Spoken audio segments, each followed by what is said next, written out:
श्री गुरुभ्यो नमः. श्रीराम प्रश्न विचारत आहेत.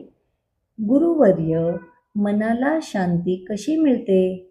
ध्यान केल्यावरही कधी कधी अस्वस्थता का उरते? मुनी म्हणाले, मन शांत होतं जेव्हा ते आकडे, तर्क, आठवणी यांच्या पलीकडे जातं. ध्यान करताना बऱ्याचदा आपण मनाला जबरदस्ती शांत करायचा प्रयत्न करतो, पण मन तसं नसतं. ते जणू छोटं मूल आहे. त्याला दाबलं की ते अधिक हट्टी होतं. म्हणून वशिष्ठ मुनी सांगतायत, मनाला शांत करणं नाही, मनाला समजून घेणं महत्वाचं. राग आला पहा, मत्सर आला पहा, भीती आली परत पहा. फक्त साक्षी भावाने त्याला स्थान द्या.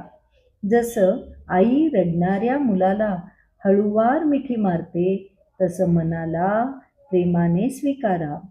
मग हळूहळू मन स्वतःच शांत बसायला लागतं. शांती म्हणजे कृत्रिम शांतता नाही. शांती म्हणजे आतल्या संघर्षाचा नैसर्गिक अंत. हरिओम तत्सत.